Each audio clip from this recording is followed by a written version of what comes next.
Pronto, já está gravando. Tá?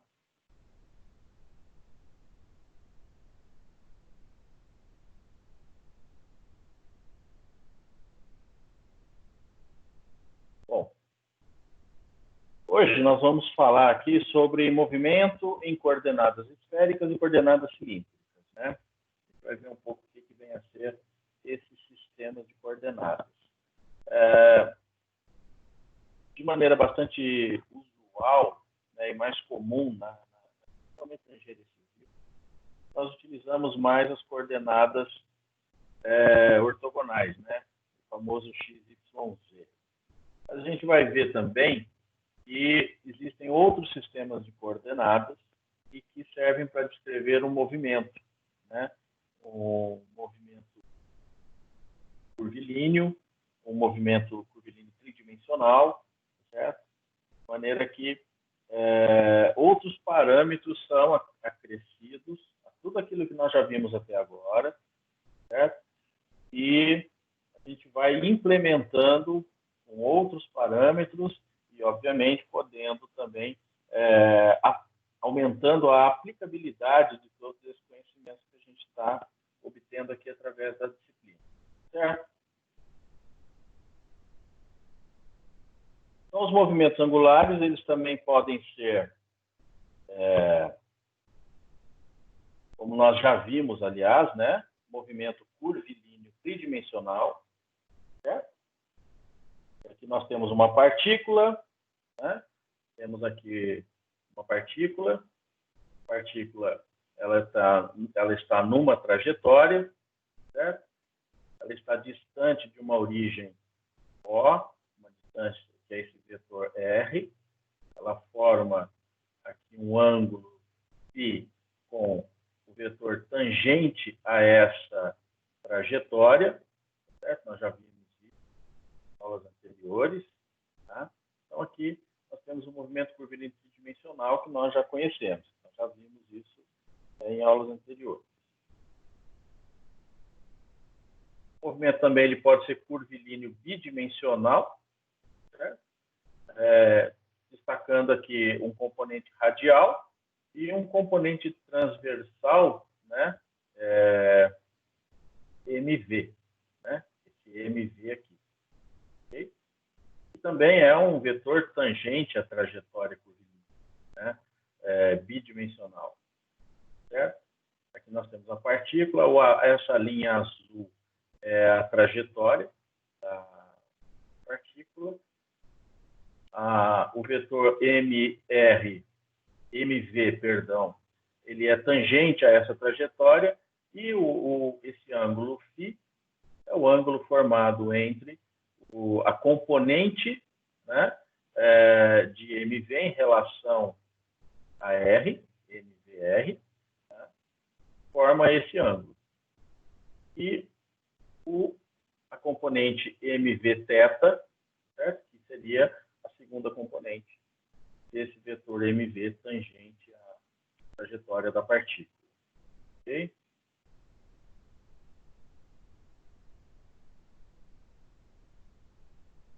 Também temos aqui um outro sistema de coordenadas, que são as coordenadas polares, que é em função do raio e do ângulo θ, tá? Basicamente para acelerações. Então, nós temos aqui uma partícula, né, numa determinada trajetória.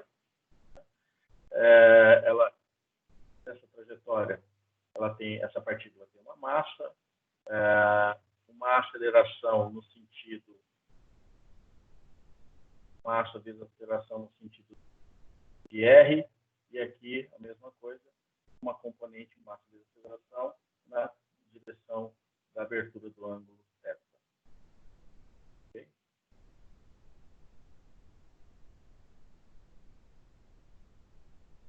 Bom, aqui nós temos o seguinte, esse vetor H, O, ele mede a quantidade de movimento angular. E ele é dado por quem? O vetor R, né, vezes M vezes aceleração. MV, né, aceleração, velocidade, perdão. MV, velocidade. esse vetor que ele é tangente à trajetória, né? Como nós já vimos falando anteriormente. Okay? Então, a quantidade de movimento, né, ela vai ser igual a R vezes mv. mv é a quantidade de movimento linear vezes o seno de φ. Φ é o ângulo formado, né, entre a vetor mv, que é tangente à trajetória, e em relação com uma projeção ou um prolongamento do vetor R. Forma esse ângulo aqui. Okay?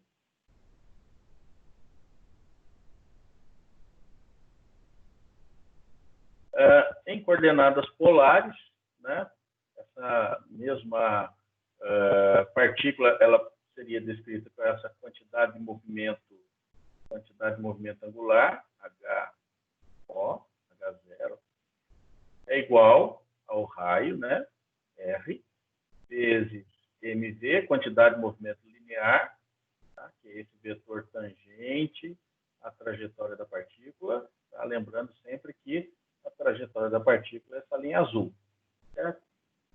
Vezes o seno de φ.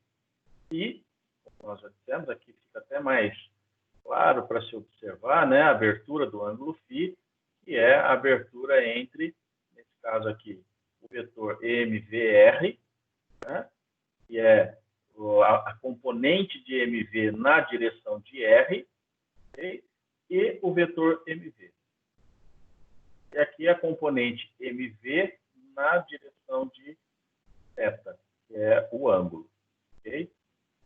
Portanto, essa quantidade de movimento angular também pode ser escrita como R vezes mv θ. Okay? Bom, a quantidade de movimento angular, né, nós acabamos de ver essa expressão, ela vai ser R vezes mvθ. Lembrando que vθ é igual a R vezes a derivada de θ, né? dθ dt, a derivada tem um ponto, né? Em cima do ângulo θ. Portanto, substituindo este valor, né, R θ, no lugar do vθ, nós teríamos o quê? Que a quantidade de movimento angular também ela pode ser escrita como sendo a massa vezes o raio ao quadrado, né? Porque nós temos aqui R que multiplica mvθ.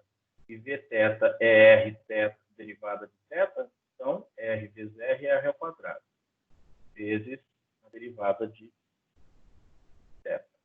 Ok? Bem? Pessoal, qualquer dúvida, é só perguntar, pode abrir o microfone e perguntar aí normalmente, ok?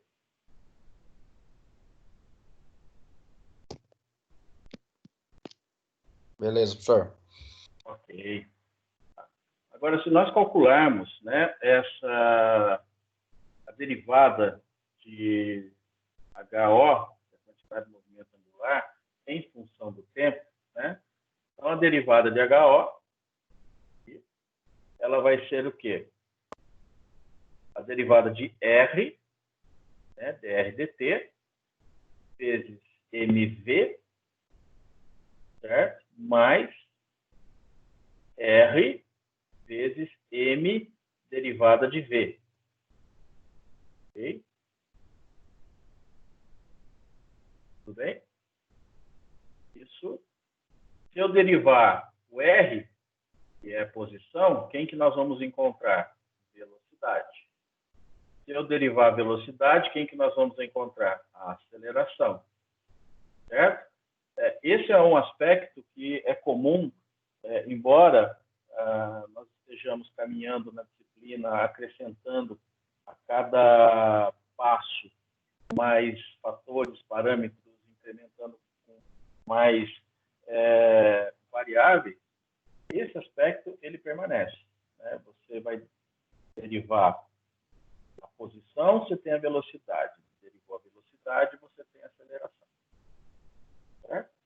Então, aqui, né, nós vimos que a quantidade de movimento angular, a derivada do movimento angular, ela vai ser a derivada de R, que é o raio, né, a posição da partícula, vezes mv, o vetor velocidade, mais o vetor R, vezes m, derivada da velocidade. Derivando R, nós temos a velocidade. Derivando a velocidade, nós temos a aceleração. Certo? Então, perceba, observem essa composição. O que nós temos aqui? R vezes m vezes A. Massa vezes aceleração. Isso vai nos remeter a quem? A segunda lei de Newton, onde força ela é igual a massa vezes aceleração. Nós já vimos isso em aula anterior também, né? Então, significa que a somatória de todas as forças desse sistema também deve ser igual a massa vezes a aceleração. Ok? Bom, dessa maneira, nós podemos escrever, então, que R vezes M vezes A é igual a R vezes somatória de F, correto? Se a somatória das forças é igual a massa vezes a aceleração, eu posso dizer que R multiplicado por M vezes A é igual a R vezes a somatória das forças. Então, se eu tenho força vezes distância, o que isso nos dá? Momento, né? Força vezes distância. Então, isso nos resulta a somatória de momento angular é igual à derivada da quantidade de movimento angular. Tudo bem? Quero acompanhar aqui esse raciocínio.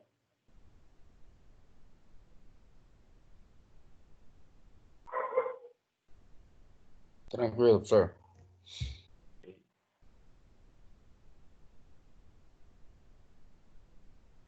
Então, ok. Continuando, né? Aí nós vemos aqui o quê? Essa somatória de forças, ela acaba também tendo as suas componentes. Tendo uma componente na direção do vetor R e uma componente na direção do ângulo θ. Né? E aqui aplicando a lei de Newton também. Força igual a massa vezes aceleração. Mas aceleração em quê? Na direção R. Tá? M a R. E a força, a somatória das forças com relação a θ vai ser igual a massa vezes a aceleração também em relação ao ângulo.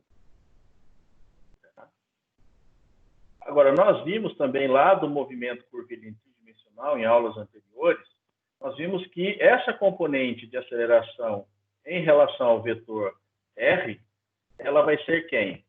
Segunda derivada de R menos R multiplicado pela primeira derivada de θ ao quadrado.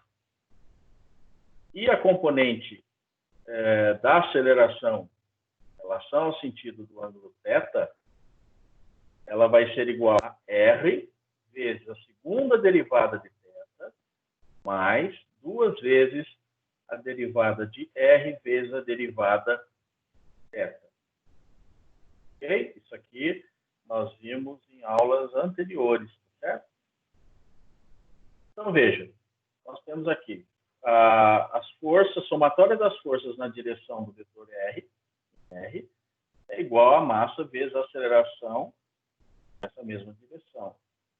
E mesmo vale também para a somatória das forças no sentido de θ, que é igual a massa vezes a aceleração em relação ao componente θ.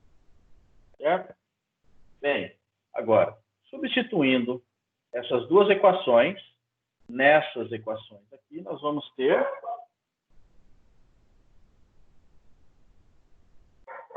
aqui o seguinte, né? A somatória, né, das forças em relação a R, ele é igual a massa vezes a aceleração. componente na direção R, substituindo essa primeira equação, né, onde AR é a segunda derivada de R menos R vezes a primeira derivada de θ ao quadrado, substituindo aqui, né? Aí nós temos essa outra equação.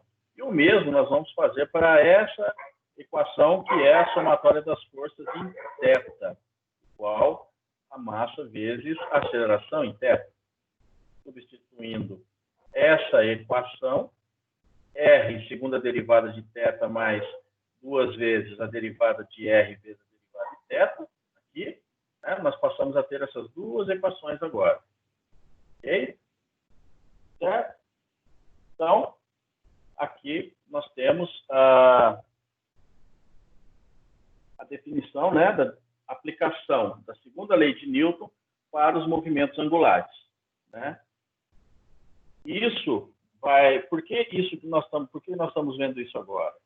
Isso vai remeter ao tema da nossa próxima aula.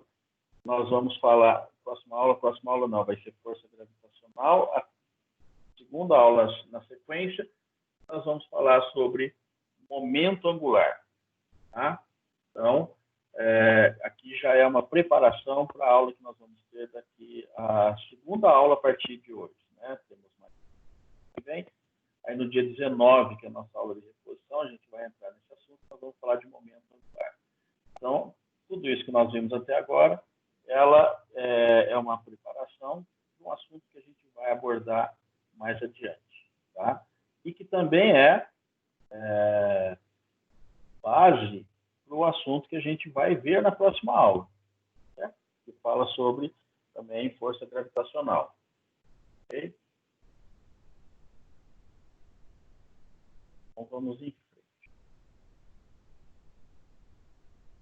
Antes de eu mudar aqui, deixa eu só perguntar. Tudo bem até aqui, pessoal? Alguma dúvida?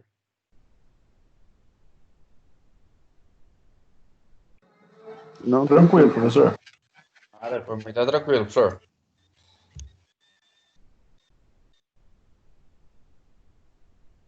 Então, vamos em frente. Bom, como nós falamos, né, como nós comentamos inicialmente lá, o sistema de coordenadas, isso, coordenadas num sistema tridimensional, tá? Coordenadas retangulares, que é o que nós conhecemos, usamos com bastante frequência até na engenharia civil e mecânica, né? Que são coordenadas simples, né? Distância dos pontos apenas, x, y e z. Tá? As coordenadas cilíndricas, que levam em consideração o raio, a inclinação, certo? E a altura, tá? A posição em z. E o outro sistema de coordenadas é a coordenada esférica, que leva em consideração o raio, o ângulo horizontal e o ângulo vertical. A gente vai ver isso na sequência, como é isso, né? Coordenadas retangulares, não há necessidade de apresentar aqui bem isso, né? Mas eu quero falar então aqui sobre as coordenadas cilíndricas, né? Então nós temos aqui uma partícula posicionada a uma distância r da origem, certo? Então perceba que nós temos aqui um ângulo horizontal, que é o ângulo θ, e aqui nós temos a posição dessa partícula e as suas respectivas componentes, direção z, na direção θ, que é a abertura do ângulo, e na direção r. Certo? Ok? E aqui nós temos, na verdade, esse R maiúsculo não é esse R minúsculo. Qual é a diferença, né? Aqui nas coordenadas cilíndricas. O R maiúsculo ele é a projeção na horizontal. O R minúsculo é a distância do ponto de origem até a partícula. Tá? Então, R aqui ele é a projeção dessa distância que está inclinada no plano x, y. seja, no plano horizontal. Tá? E aqui é o ângulo θ, que é o ângulo de abertura horizontal. Certo? Então, consequentemente, aqui também há uma componente, né? Uma projeção partícula aqui no ponto Q, uma projeção, uma componente UR, em relação a esse raio, né? Que é a mesma que está aqui em cima. Essa componente está paralela a essa componente. Da mesma forma que essa componente θ é paralela a essa. Perceba que aqui é em relação a R maiúsculo. Não é uma componente em relação a R, que é o vetor R, né? Que é a origem até o partícula. E uma componente U, né? Na direção Z, em relação ao eixo Z. Ok?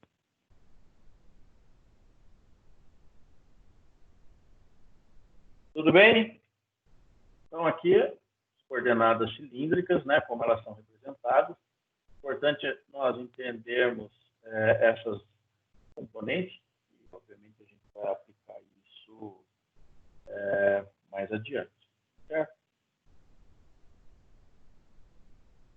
As coordenadas esféricas, né, como nós vimos anteriormente, elas são basicamente dadas por R, um ângulo horizontal e um ângulo vertical.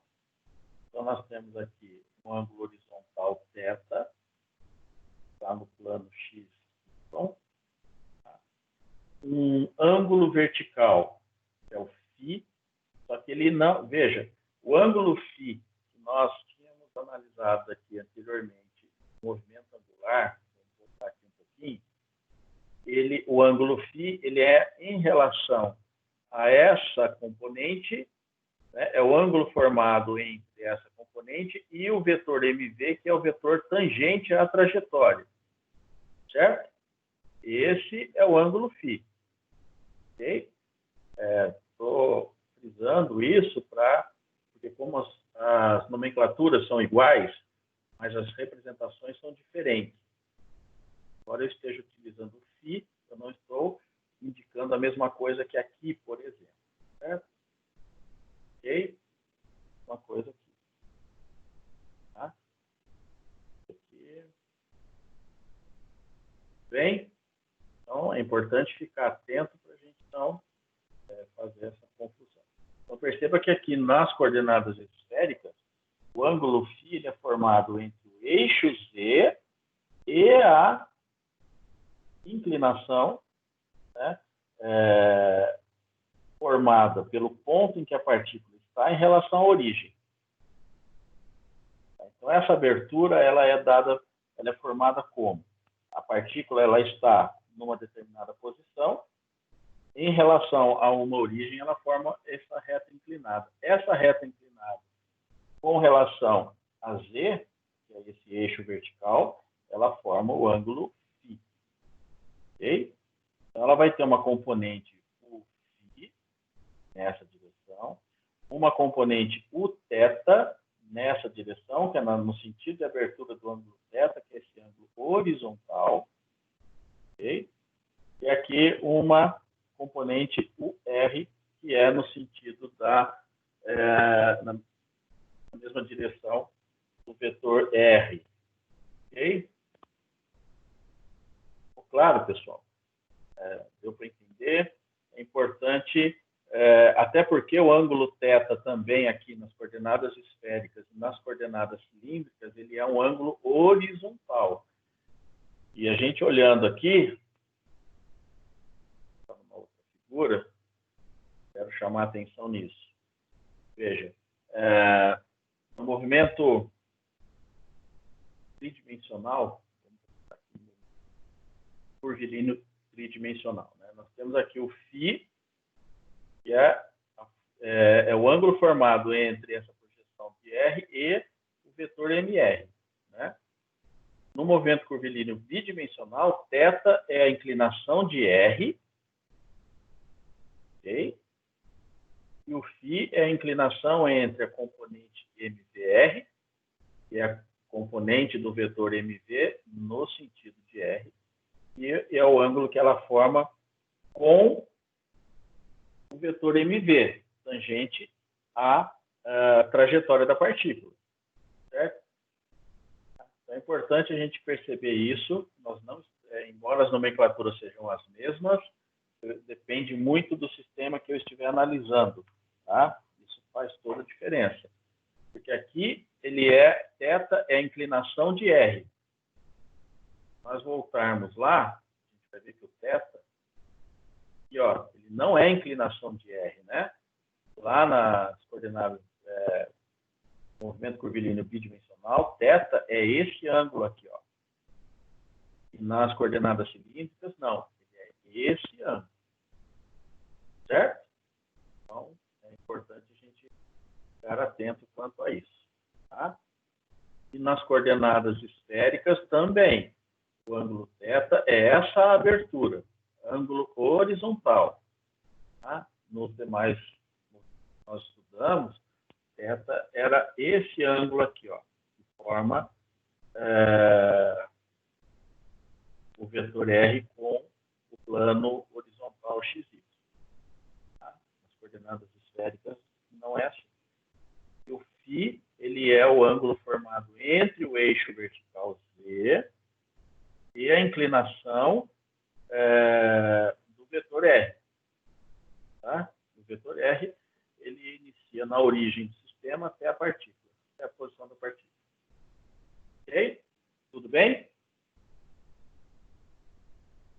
Bom, seguindo em frente.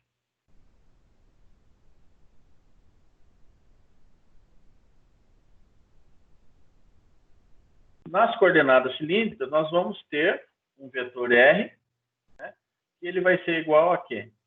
A R vezes a componente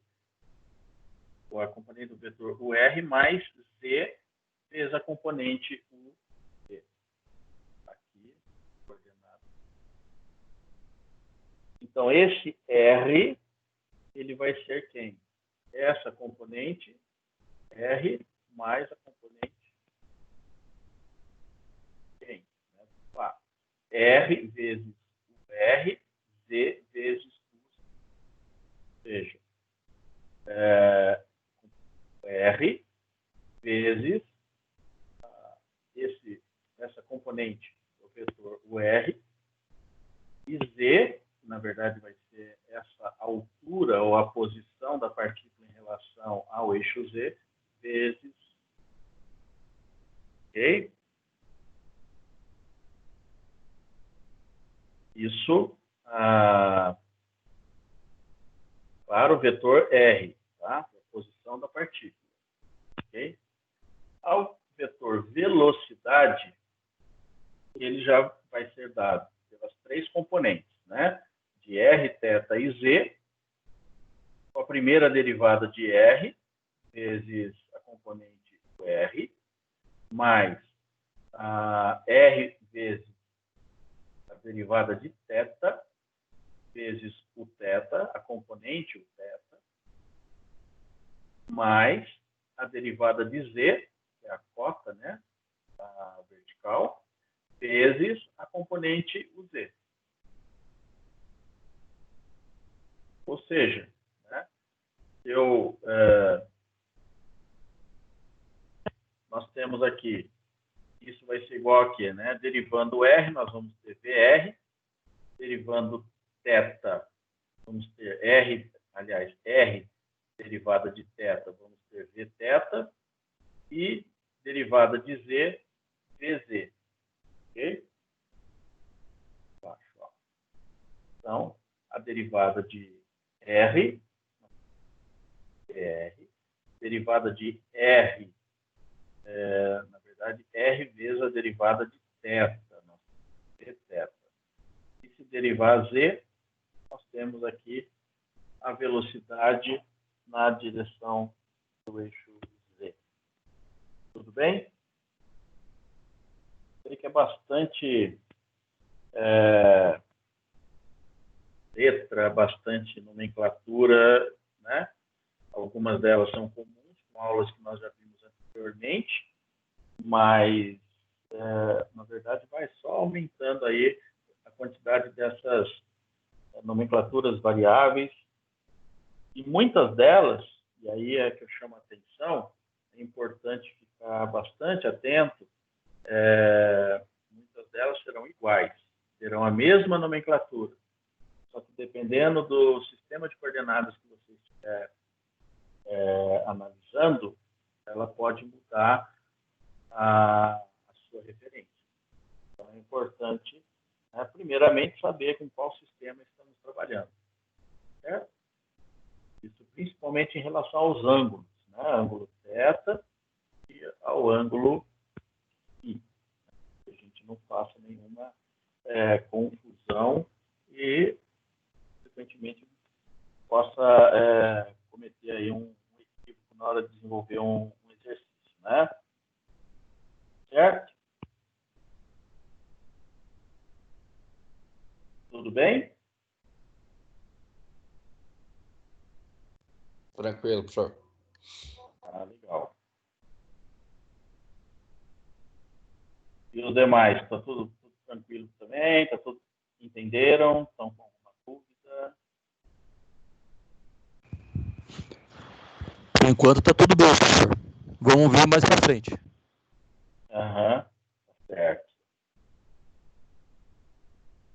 Assim que terminarmos aqui, aí a gente fala um pouquinho sobre a avaliação, a prova, tá bom? Não sei se vocês têm alguma pergunta, alguma dúvida sobre a prova, mas eu quero reservar um pedaço dessa aula aqui para a gente poder falar sobre isso também, tá bom?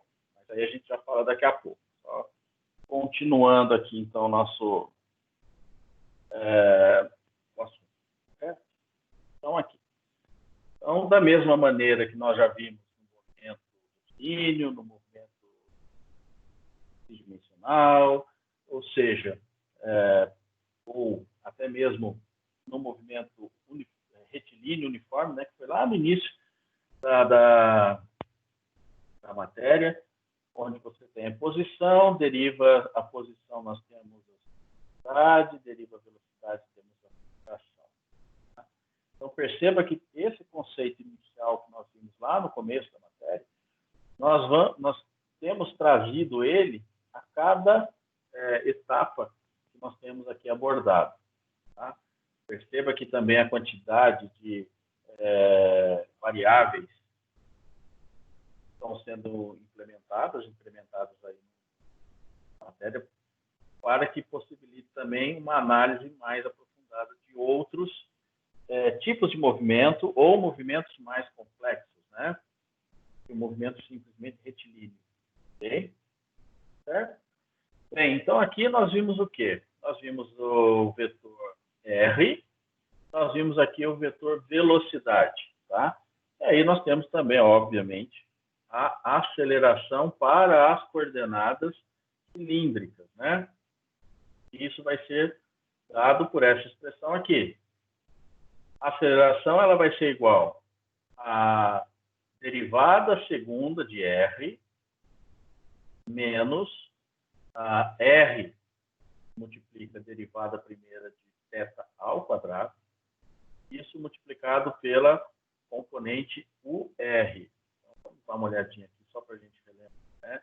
Então, aqui nós temos R, certo? E o ângulo θ. E aqui é a componente UR. Então, R, UR.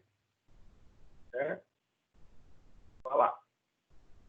Mais R, né, que é esse raio, a projeção do vetor R no plano horizontal XY, vezes a derivada segunda de θ. Θ é o ângulo horizontal no plano, contido no plano XY, mais duas vezes. Primeira derivada de R, é importante a gente também perceber quando é R maiúsculo e quando é minúsculo. Tá? Aqui, tudo maiúsculo. Duas vezes a derivada de R, vezes a derivada de θ. Tá? Isso, né, vezes quem? A componente θ. mais também um outro termo, né? Como nós temos aqui uma coordenadas cilíndricas, nós temos 3 componentes. Uma na direção R, uma na direção θ e uma na direção Z, né? Mais a segunda derivada de Z. Isso vai resultar em quê? Né? Bom, a R, que é a componente da aceleração na direção R, ela vai ser quem? A derivada segunda de R. Por quê? Se eu derivar R a primeira vez, eu tenho a velocidade. Se eu derivar a segunda vez, eu tenho a aceleração. Certo?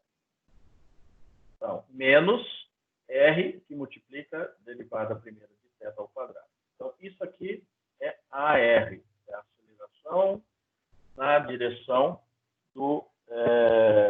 de R. Okay? Então, substitui esse termo aqui. Então, vai ser AR vezes o R mais a θ. Quem vai ser o Aθ? Vai ser o R, que multiplica a derivada segunda de θ, mais 2 vezes a derivada primeira de R vezes a derivada primeira de θ. Esse termo aqui, ó. Esse termo ele é substituído pelo Aθ. Ele representa a aceleração da velocidade, a aceleração da partícula, perdão, no sentido, ou na direção de θ. Okay? E aqui, o termo final, AZ, né, aceleração em Z, é a derivada segunda de Z. Ok? Então, só para aqui, só para a gente fixar melhor. Direção θ, tá? Na direção, no sentido da abertura do ângulo θ. Direção R, okay? Que é nesse sentido, no mesmo sentido de R. E a direção Z, tá? Aqui em relação ao eixo vertical Z. Tudo bem?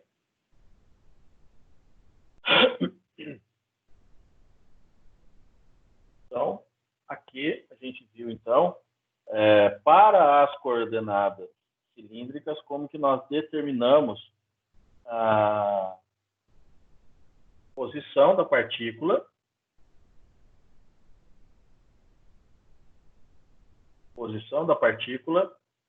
velocidade e a aceleração para as coordenadas cilíndricas. E as coordenadas esféricas, né? Coordenadas esféricas, da mesma forma. Vai ter uma equação para R, para velocidade, posição, velocidade e aceleração. Né? Observa aqui, acaba sendo uma equação um pouco mais, muito mais fatores, né? Então, a equação aqui, coordenadas esféricas, né, da posição do vetor R é igual ao R vezes a componente do R. Lá, dá uma olhadinha. R, apenas R, U, R. Okay?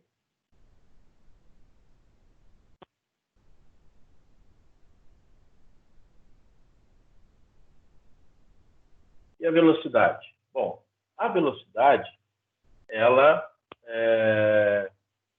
vai ser dada por derivada de R, primeira derivada, né? Tem um pontinho só, tá? Quando tem um pontinho é a primeira derivada, quando tem 2 pontinhos é a segunda derivada.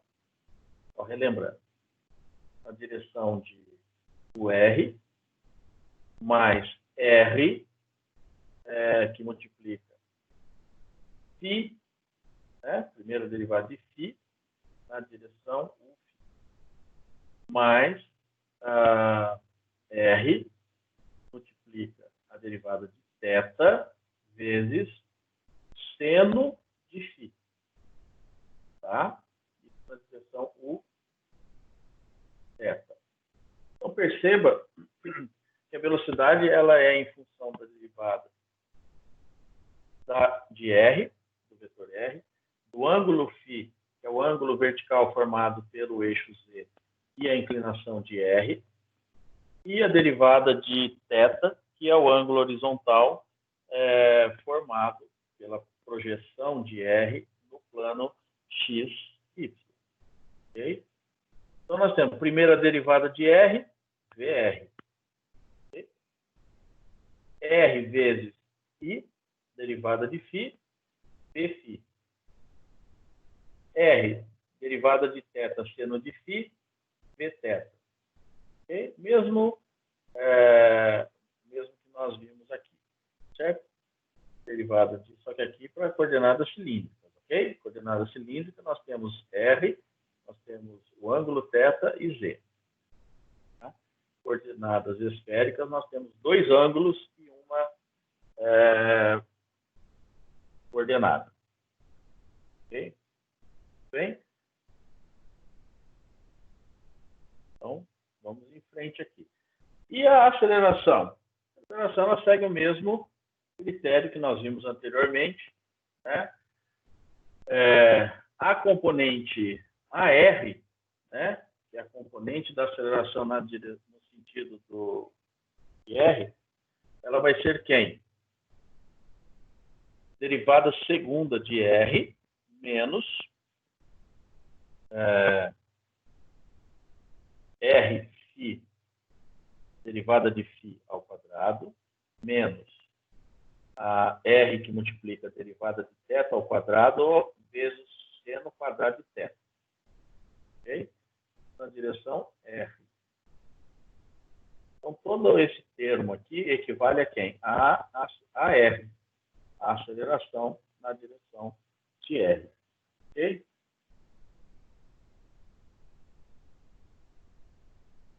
E na direção φ. A direção φ vai ser quem? R, ou seja, o vetor R, que multiplica a segunda derivada de φ, que é o ângulo formado entre o eixo vertical Z e a inclinação R, mais duas vezes a primeira derivada de R vezes a primeira derivada de φ. Okay? Menos R, que multiplica a primeira derivada de θ ao quadrado vezes o seno de φ cosseno de φ. Okay? Tudo isso na direção do ângulo φ. Tá? Componente o vetor U I é um vetor unitário na direção de φ, na partícula. Todo esse termo aqui, tá? Ele resulta em quê? A aceleração em relação ou na direção φ, na direção do ângulo φ. Okay? Todo esse termo tem parênteses. Certo? E o último termo, que ele vai se referir aqui à aceleração da partícula em relação a θ, okay? Ela vai ser R, que é o vetor R, vezes a segunda derivada de θ, que multiplica o seno de φ, mais duas vezes a derivada de R vezes a derivada de θ, vezes o seno de φ. Mais duas vezes R, multiplica a derivada de φ vezes a derivada de θ, vezes o cosseno de φ. Okay? Todo esse termo aqui, ele representa a aceleração da partícula na direção do ângulo θ. Ok? Então, praticamente, nós temos aqui, né, a partir dessas AR é igual a isto, Aφ é igual a esse outro termo, e o Aθ é igual a esse termo aqui. Certo?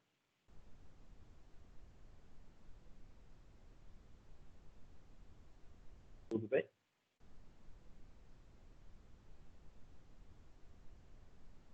Então, ok. Certo? Tudo bem? Alguma dúvida? Alguma pergunta? Deixa eu ver se alguém... Não, tranquilo.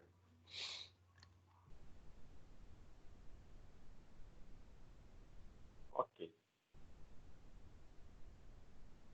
Bom, então...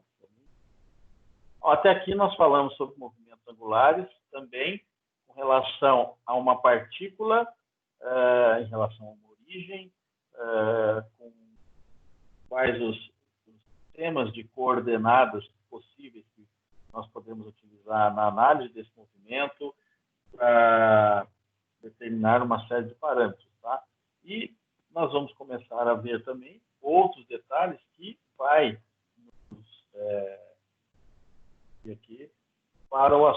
das nossas próximas aulas, tá? Bom, só que essa partícula, né, que nós temos, ela está numa trajetória, certo? Ela pode estar sendo posicionada por um sistema de coordenadas retangulares, polares, cilíndricos, esféricas, tá certo? Independente disso. Isso em relação a quê? Em relação a um ponto de origem. Tá? Esse ponto de origem, essa partícula, é como se ela existisse uma força que atraísse para esse centro de origem. Isso é chamado de centro de força. Tá? Teoricamente, é como se ele mantivesse essa partícula nessa determinada trajetória. Tá? O que faz essa partícula permanecer numa trajetória e que não permite que ela fuja desse traçado, digamos assim? Tá? É justamente o centro de força. Ou seja, como se houvesse uma força que a mantivesse dentro dessa trajetória, certo? Impedindo que ela se afastasse ou tomasse uma outra trajetória aleatoriamente. Certo? Então, o centro de força, ele tem exatamente essa função. Okay? E, obviamente, todo sistema de força ele precisa estar em equilíbrio. Né? E, para esse caso, nós temos que a somatória dos momentos, né, em relação a zero é igual a zero. Em relação à origem. Né? Somatória dos movimentos em relação à origem é igual a zero. Ok? Por quê? Se a força passa pelo centro de massa, se a força passa pela origem, não existe distância da linha de ação da força até a origem. Então, a distância é zero. Então, a somatória do momento de cada ponto em que a partícula estiver na sua trajetória em relação à origem, todos os momentos serão iguais a zero. Então, a somatória dos momentos gerados pelas forças, ou né, essa força em relação à origem de uma determinada partícula, numa trajetória qualquer, essa somatória é igual a zero. Tá? O que faz permanecer essa partícula dentro de uma trajetória definida, de maneira que ela não venha a espontaneamente, né, a mudar essa trajetória, e essa força a mantém nesse afastamento já também estabelecido. Ok? Bom, temos que a somatória dos momentos em relação à origem é igual também à derivada, nós já vimos isso, né, hoje na aula anteriormente. E aqui movimento angular, a derivada do movimento angular em relação à origem. Né? Se a somatória dos momentos é igual a zero, essa derivada do momento angular também ela é zero. Ok? Tá? Vou voltar um pouquinho lá em cima. Tá? Só para onde nós vimos. Tá?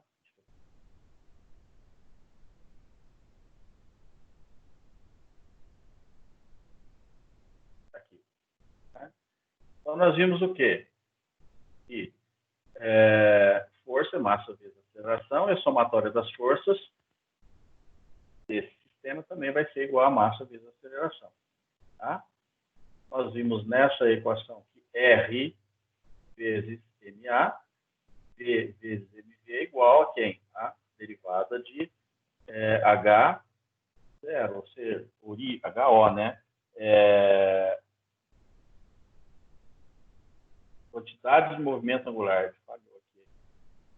Quantidade de movimento angular, a derivada da quantidade de movimento angular é igual a R vezes MA mais V vezes MV. E da segunda lei de Newton, forças é massa vezes aceleração. Então, isso daqui é uma força. Ok? Então, a somatória das forças também será igual a massa vezes aceleração. Com base nessas condições, né, força vezes distância é o momento. Okay? E R vezes a somatória de forças é a quantidade de movimento angular. Então, podemos representar que a somatória dos momentos na origem é igual à quantidade de movimento angular, a derivada da quantidade de movimento angular na origem. Leva a essa condição aqui, certo? A definir essa condição. O momento na origem, somatória dos momentos na origem, que vai ser o R vezes a somatória de F, ela vai ser igual, e é igual à derivada da quantidade de movimento angular na origem. Então, a derivada da quantidade de movimento angular na origem também é igual a zero, uma vez que a somatória dos momentos na origem também é igual a zero. Ok? Bom, se nós integrarmos a quantidade de movimento, ele vai dar zero. Porque a quantidade de movimento na origem é constante e é zero, né? Então, essa integral, integrando, né, a dH/dt, isso também vai dar zero. Certo? Então, isso significa o quê? Que R vezes mv também é constante. Certo? Se a aceleração é constante, se a força é constante, significa que a massa e a aceleração também é constante. Certo? Então, aqui é como se nós estivéssemos analisando trás para frente. Se a derivada da quantidade de movimento angular na origem é igual a zero, porque a somatória dos momentos na origem é igual a zero. Lembrando que a somatória dos momentos na origem é igual a quem? Ao R vezes MA, né? E MA é força, para esse sistema é somatória das forças, né? Então, eu posso dizer também que esse termo, a quantidade de movimento angular, também é constante. Ok? Perceba que aqui é MV, não é MA. Tá? Vou voltar lá naquela equação para a gente reforçar. Aqui, ó. RMV. Tá? RMV. Ok?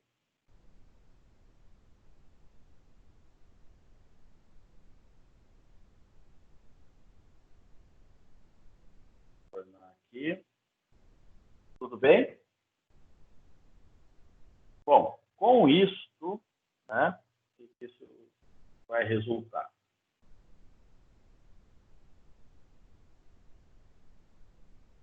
Por exemplo, aqui nós temos a partícula, né, em duas, a mesma partícula numa posição R0, tá? Depois essa partícula numa posição R. Então, aqui o MV0, MV, inclinação, ângulo φ inicial zero. O ângulo θ aqui, obviamente, é zero. Né? Mas aqui nós temos que R, MV, seno de φ. Tá? R, MV, seno de φ. Ele vai ser igual ao R0 vezes MV0 vezes seno de φ na posição inicial também. Ok?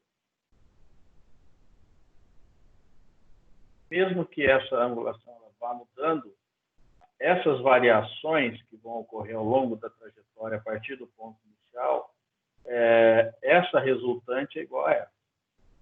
Tá? Então, ou seja, isso significa que, ainda que o R numa determinada posição seja diferente do R0, né, a massa não vai mudar, a velocidade ele está supondo constante, né, e o ângulo muda. Esse ângulo φ ele vai mudar. Aliás, aqui, né, esse ângulo φ vai mudar. Se a partícula for descrevendo a sua trajetória. Ok? Isso mostra que o sistema está em equilíbrio. Tá? Se eu somo, os dois são positivos. Se eu passo isso para cá, é um menos o outro igual a zero. Garante que o sistema está em equilíbrio. Ou seja, eu não tenho forças externas atuando que venham a provocar qualquer desvio na trajetória dessa partícula. Ok?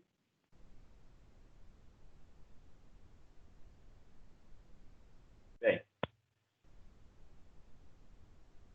como nós vimos até agora, né, com todas essas aplicações, né, e é com base nisso, né, de forças, centro de força, gera justamente a análise que foi feita por Newton de forças gravitacionais.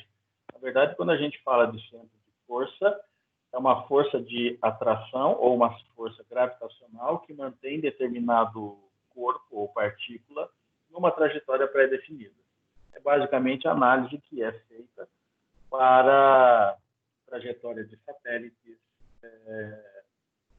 seja de qualquer tipo, ou até mesmo a estação espacial né, foi construída, a Estação Espacial Internacional, ela permanece numa órbita, numa trajetória, por conta dessa força gravitacional que a Terra exerce sobre cada um desses corpos, né, ou partículas. Né? A gente falando em partícula, mas se nós compararmos um satélite em relação ao planeta Terra, ele é uma partícula. Ok? Então, Newton, a partir dessas aplicações, ele definiu a lei da gravitação universal, onde ele relacionou o quê? A força gravitacional, que é exercida por duas partículas, uma de massa m, ou seja, com uma massa maior, e uma outra partícula com uma massa menor. É exatamente o caso que nós temos aqui, por exemplo, de um satélite em relação ao planeta Terra. Né? O satélite ele tem uma massa muito pequena em relação à massa da Terra. Okay? Distantes por um fator R, né? E que se atraem com forças F e menos F. Tá? Que é exatamente, né? Isso que nós já vimos aqui anteriormente. Ou seja, né, são forças de mesma intensidade, porém de sentidos opostos, tá? Direcionadas sobre a mesma linha que se unem essas duas partículas. Ou seja, isso quer dizer o quê? Que a linha de ação das duas forças, F e menos F, embora elas sejam opostas, a linha de ação é a mesma. Quer dizer aqui. Tá? Então, isso vai dar origem, né, ao que Newton chamou de lei da gravitação universal e dá origem à força gravitacional, que é dada por F, né, onde G é a constante de gravidade, né, dada por essa expressão aqui, 66,73 mais ou menos 0,03, né, podendo variar mais de 66,70 até 66,76. Isso vezes 10 a menos 12 metro cúbico por quilo segundo ao quadrado. Okay? E a equação é o quê? É a massa, né, da partícula maior, vai possuir maior massa, ou da partícula que possui maior massa, vezes a massa da partícula, da segunda partícula, dividido por R ao quadrado. R, a distância, né? Vezes G. Então, isso aqui nos dá a força gravitacional que um corpo ou que uma partícula exerce sobre outra. Ok? Tudo bem, pessoal? Tranquilo por aí? Todo mundo ainda respirando? Tranquilo.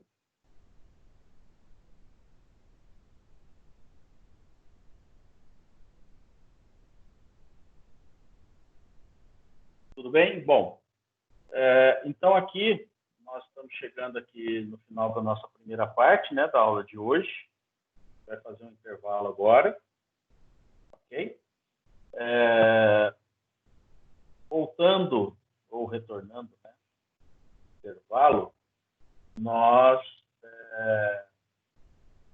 quero falar com vocês sobre a prova, se alguém tem alguma dúvida, alguma pergunta.